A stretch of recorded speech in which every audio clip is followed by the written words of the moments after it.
Class 12 math के अंतर्गत आजकल हम लोग अभ्यास 9.4 पढ़ रहे हैं और 9.4 का आज वीडियो नंबर 3 पढ़ रहे हैं हम लोग। मैं सुनील सर आपका बहुत बहुत स्वागत करता हूं।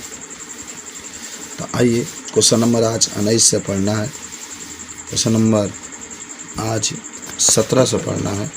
तो 17 नंबर क्वेश्चन से हम लोग देखते हैं क्या कहता है और कैसे हम इसको हल करें। कहता है कि बिंदु 0-2 से गुजरने वाले एक ऐसे वक्र का समीकरण ज्ञात कीजिए जिसके किसी बिंदु x y पर स्पर्श रेखा की परिवर्तन और उस बिंदु के y निर्देशांक का गुणनफल उस बिंदु x के निर्देशांक के बराबर। समझिए बात को। कहता है कि बिंदु 0-2 से गुजरने वाले एक ऐसे वक्र का समीकरण ज्ञात कीजिए जिसके किसी बिंदु x y पर स्पर्श रेखा की परिवर्तन और उस बिंदु के y निर्देशांक का गुणनफल उस बिंदु के x निर्देशांक के बराबर है। तो पहले तो देखिए, जैसे क्वेश्चन कहा है कि y dy बटा dx, यानी y अक्ष और d और परिवर्तन x अक्ष के बराबर है। तो अब यहाँ पर क्या होगा, जरा देखिए, जो y है, y जो है उसे रखेंगे y dy बराबर x इंटू dx और फिर समाकलन करेंगे। तो समाकलन करेंगे तो y है तो y पर 2/2 बराबर x है तो x पर 2/2 प्लस c, समीकरण नंबर 1 हो जाएगा। ठीक है, ये समीकरण नंबर 1। लेकिन आपको दिखा रहा है कि जो वक्र है ना 1-2 से गुजरता है, यानी x का मान 0-2 से गुजरता है तो x का मान 0 y का मान -2 इसी में भर देंगे। तो x का मान 0 y का मान -2 समीकरण 1 में रखेंगे। तो जरा देखिए, y का मान अगर आप 0 रखते हैं, 2 रखते हैं तो 4/2 तो 2 हो जाएगा और इसका तो 0, तो c का मान 2 आ जाएगा। देखिए c का मान 2 इसी में रख दीजिए। तो y स्क्वायर इसी में रख रहे हैं, y स्क्वायर बटा में 2 बराबर, देखिए y स्क्वायर बटा में 2 बराबर x स्क्वायर बटा में 2, c का मान 2 है। समझ गए। अब आप लसा ले लीजिए 2 से। ठीक है, तो ये तो y स्क्वायर वैसे ही रखेंगे, ये -x स्क्वायर, लेकिन 2 से गुणा 2 में होगा 4, ये उत्तर आ गया। बहुत आसान क्वेश्चन था। तो ये क्वेश्चन नंबर 17 का जो आंसर आया है y स्क्वायर -x स्क्वायर बराबर 4। आइए प्रश्न 18 के पास हम चलते हैं। क्वेश्चन 18 भी देखते हैं क्या कहता है। क्वेश्चन 18 कहता है कि एक वक्र के किसी बिंदु x y पर स्पर्श रेखा की परिवर्तन, याद रखो, कहता है कि एक वक्र के किसी बिंदु x y पर स्पर्श रेखा की परिवर्तन स्पर्श बिंदु को बिंदु -4 -3 से मिलाने वाली रेखाखंड की परिवर्तन की दुगुनी है यदि यह वक्र बिंदु -2 1 से गुजरता हो तो इस वक्र का समीकरण ज्ञात कीजिए। तो यही क्वेश्चन है। पहले दिया गया है कि बिंदु x y पर स्पर्श रेखा की परिवर्तन 2x दुगुना कह रहे हैं और स्पर्श बिंदु -4 -3 को मिलाने वाली रेखा की परिवर्तन अतः आपको लिखना होगा। तो यहाँ आप लिख सकते हैं dy बटा dx बराबर 2। अच्छा है, देखिए याद है ना, आप पढ़े थे y1 माइनस y2, y1 तो y लिख दीजिए, y2 का -3 तो +3 हो जाएगा बटा में x1 माइनस x2, तो x1 का मान x हो जाएगा, x2 का मान +4। चलिए अब y के साथ y वाला पद लेकर आ गए, dy बटा में y +3, 2 ऐसे ही रखिए dx, तीसरा चीज गुणा करेगा dx बटा में x प्लस कितना दिया गया 4, आपका थोड़ा सा मिस्टेक हो गया यहाँ पर 4 बना लीजिए। तो ये इस तरीके से आ गया dy बटा में y +3 बराबर 2 dx बटा में x +4। समाकलन कर देंगे तो dy बटा y +3 बराबर 2 dx बटा में x +4 इंटू dx हो जाएगा। उसके बाद से ये इसका समाकलन जब आप करेंगे तो लाग y +3 आ जाएगा बराबर 2 और ये लाग x +4 और c का भी मान लाग के साथ लिखेंगे, लाग y +3 ऐसे ही। और देखिए ये तो मान लीजिए स्क्वायर में चला जाएगा, लाग x +4 का स्क्वायर, दोनों लाग में प्लस है तो इंटू हो जाएगा, एक लाग लिखेंगे x +4 का स्क्वायर तो c, लाग से लाग कैंसिल तो y +3 बराबर x +4 का स्क्वायर इंटू c, समीकरण नंबर 1 हो जाएगा। हालांकि आपको दिखा रहा है कि वक्र जो होता है बिंदु -2 और -1 से गुजरता है, इसलिए x बराबर -2 y बराबर 1 समीकरण नंबर 1 में रखने का। तो आप रख सकते हैं, देखिए जहाँ पर y है तहाँ पर 1, तो 1 और 3 4 हो जाएगा और यहाँ पर x का मान -2, 4 में 2 जाएगा तो 2 का स्क्वायर होगा, c वैसे ही 2 का स्क्वायर 4, तो 4 से 4 कैंसिल, 4 बराबर 4c है तो c का मान 1। तो c का मान अब कहाँ रख देना है, इसी में रख दो ना, तो आ जाएगा। देखो वाई प्लस 3 बराबर एक्स प्लस 4 का स्क्वायर गुना सी का मान 1, तो खाली आएगा वाई प्लस 3 बराबर, इधर आ जाइए थोड़ा सा मैं आपको बता देता हूँ। अब उसके बाद से रख दिया आपने, तो क्या आ गया वाई प्लस 3 बराबर एक्स प्लस 4 का स्क्वायर, ये आंसर आ जाए। ठीक है, आइए अब हम लोग क्वेश्चन नंबर 10 देखते हैं, 19 देखते हैं। क्वेश्चन नंबर 19 ये कहता है कि एक गोलाकार गुब्बारा का आयतन जिसे हवा भरकर फुलाया जा रहा है स्थिर गति से बदल रहा है। यदि आरंभ में इस गुब्बारे की त्रिज्या 3 इकाई है और 3 सेकंड बाद 6 इकाई है, तो 30 सेकंड बाद उस गुब्बारे का त्रिज्या क्या है। सवाल एक बार रीडिंग करते हैं। सवाल जो आपका दिया गया है, इसमें आपको इस सवाल में बताना है, कहता है कि प्रश्न 19 है कि एक गोलाकार गुब्बारा का आयतन जिसे हवा भरकर फुलाया जा रहा है स्थिर गति से बदल रहा है। यदि आरंभ में इस गुब्बारे की त्रिज्या 3 इकाई है और 3 सेकंड बाद 6 इकाई है, तो 30 सेकंड बाद उस गुब्बारे की त्रिज्या ज्ञात कीजिए। चलिए, तो माना किसी क्षण टी गुब्बारे की त्रिज्या आर तथा आयतन भी है, तो देखिए गुब्बारा गोलाकार होता है, गोला का आयतन भी बराबर 4/3 पाई आर की। ठीक है, उसके बाद से आप यहाँ पर वृद्धि दिखा रहा है आयतन में, तो dv/dt बराबर, ये देखिए 3 आगे आ जाएगा 4 पाई आर स्क्वायर इंटू 3 से 3 कट जाएगा आगे, और एक घट जाएगा आर स्क्वायर हो जाएगा, और dr/dt होगा। dr/dt बराबर के मान। चलिए, तो आप यहाँ पर dv/dt के माने तो के बराबर 4 पाई आर स्क्वायर dr/dt, 4 पाई देखिए 4 पाई स्क्वायर dt बराबर के, और फिर dt हो जाएगा, ये dr है dt हो जाएगा। समाकलन करते हैं, आइए समाकलन करेंगे। दिया 4 पाई आर स्क्वायर dr बराबर के dt, तो देखिए आप याद रखिए 4 तो सही है, पाई सही है। आर स्क्वायर का समाकलन करेंगे तो आर के ऊपर 2 है, तो 2 + 1 नीचे भी 2 + 1, तो 4/3 पाई आर को 3 बराबर के टी, जैसे डी टी करेंगे तो के टी प्लस सी हो जाएगा। ठीक है, अब टी बराबर 0, टी बराबर 3 और टी बराबर 3 सेकेंड पर आर का मान 6 जैसा, तो अब रख दीजिए 4/3 पाई, जहाँ आर है तहाँ पर 3 का स्क्वायर, के गुणे जहाँ टी है तहाँ पर 0 + सी, तो सी का मान 36 पाई। ठीक है, तो के का मान 36 पाई, सी का मान, इसको अभी भरना है। फिर आप 4/3 पाई 6 पर 3 बराबर के गुणे 3 + सी, तो के बराबर 84 पाई।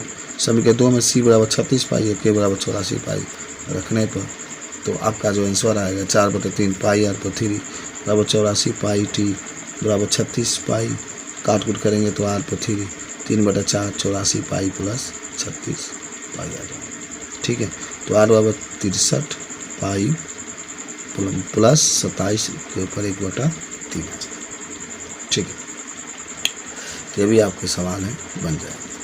प्रश्न 20 के पास चलते हैं। कहता है किसी बैंक में मूलधन की वृद्धि 8% वार्षिक के दर से होती है, तो यदि 100 रुपये 10 वर्षों में दोगुने हो जाते हैं, तो आर का मान ज्ञात कीजिए, और लाख जहाँ 2 होगा उसके जगह पर 0.6931 रखना है।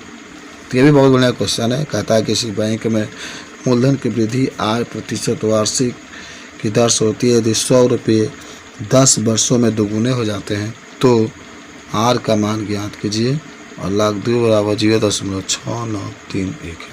चलिए, तो माना कि टी समय पर मूलधन पी है, तब प्रश्नानुसार dp/dt बराबर r/100 गुणे, देखिए r% है ना, तो पी का r%, जब परसेंट हटाते हैं तो नीचे 100 आ जाता है, तो वही लिखा गया।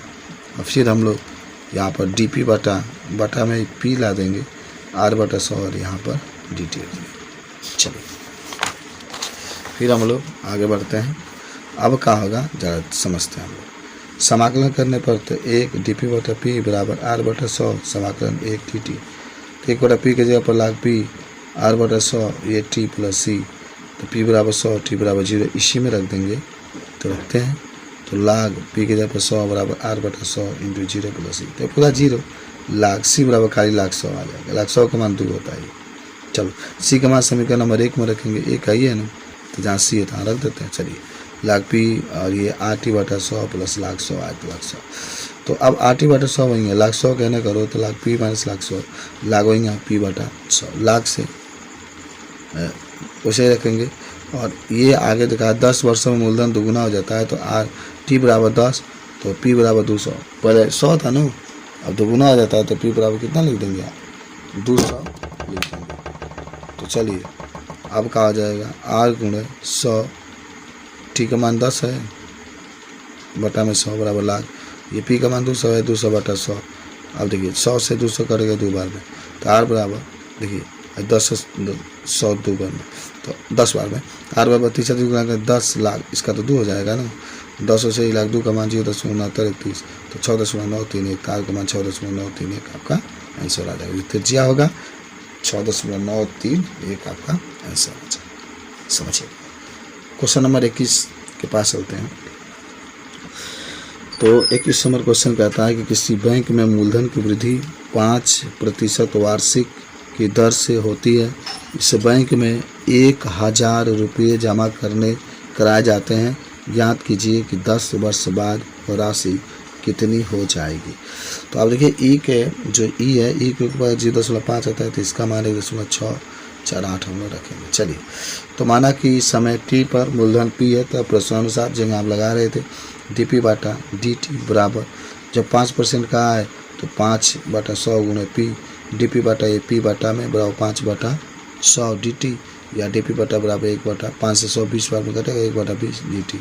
अब हम लोग दोनों का समाकलन करेंगे तो देखिए डी पी बाटा जो पी है वह लाग पी हो जाएगा बराबर 1/20 और डी टी जो है टी हो जाएगा और प्लस C1 या पी बराबर लाग इधर करेंगे तो ई के ऊपर टी के 20 प्लस C1 होंगे।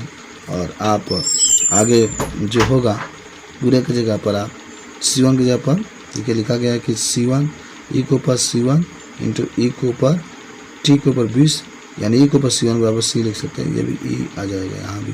तो ई पर C1 की जगह पर C तो आ जाएगा P बराबर C ई के ऊपर T/20। समझिए इंटू में आ जाएगा।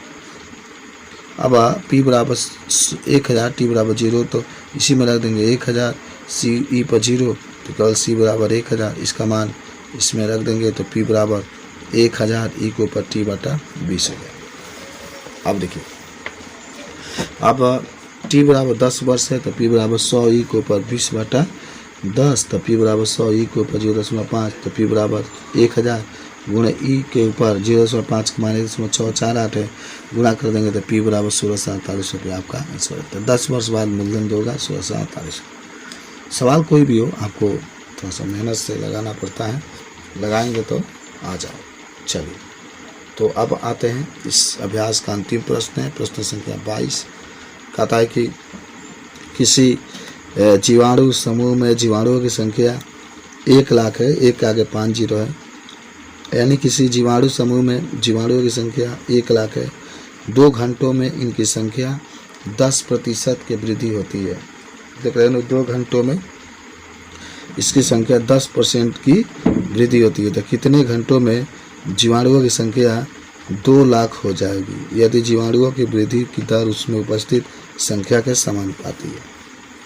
पहले 1 लाख थी, 2 घंटों में 10% की वृद्धि हो जाती है तो पूछ रहा है कितने समय में कितने घंटों में, यानी टी आपको निकालना है, समय उसकी संख्या 2 लाख हो जाएगी। चलिए तो आप हल करते हैं तो लिख सकते हैं कि माना किसी समय टी पर जीवाणुओं की संख्या y है।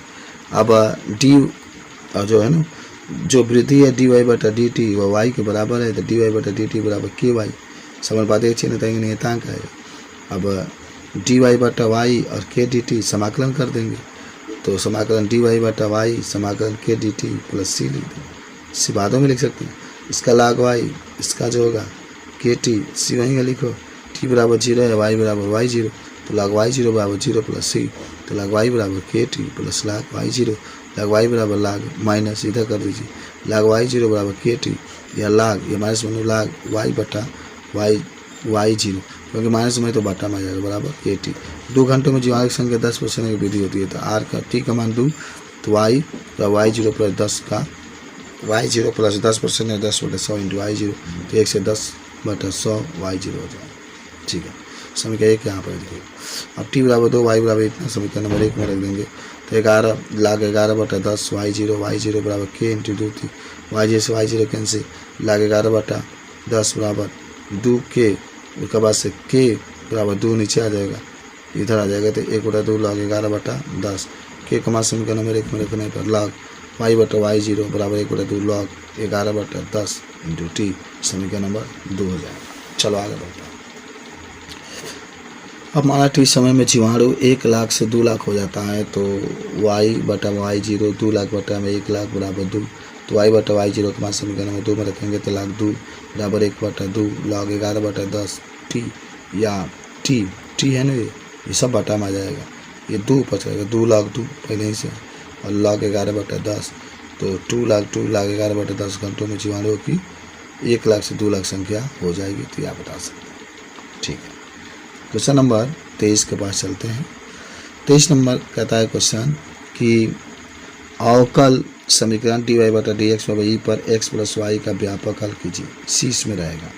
चलिए जो क्वेश्चन दिया है उसको हल करता है। dy/dx ई पर x + y, आप इसको तोड़ देंगे प्लस माइनस, तो ई पर x गुणे ई पर y। चलो तो अब करना क्या है, जरा देखिए, सोचिएगा, समझिएगा। जो ई पर x है, y है ना, तो ई पर जो y है इधर लेकर आइए तो बटा में होगा, ई पर y लेके ऊपर लेके जाएंगे तो ई पर -y, तो ई पर -y dy बराबर ई पर x इंटू डी। समाकलन ई पर -y dy बराबर ई पर x dx प्लस सी। तो अब ई पर -y इसका समाकलन तो वही होगा कि माइनस अगवा आगे जाएगा, ई पर x का ई पर x माइनस सी, ई पर यहाँ पर x लेकर इधर जाएंगे ना, सी को इधर कर दीजिए, इसको इधर कर दीजिए, तो ई पर x प्लस ई पर -y ऐसा। तो इस तरीके से आपका ये अभ्यास संपन्न होता है। नेक्स्ट अभ्यास पर हम लोग पढ़ेंगे 9.5। धन्यवाद।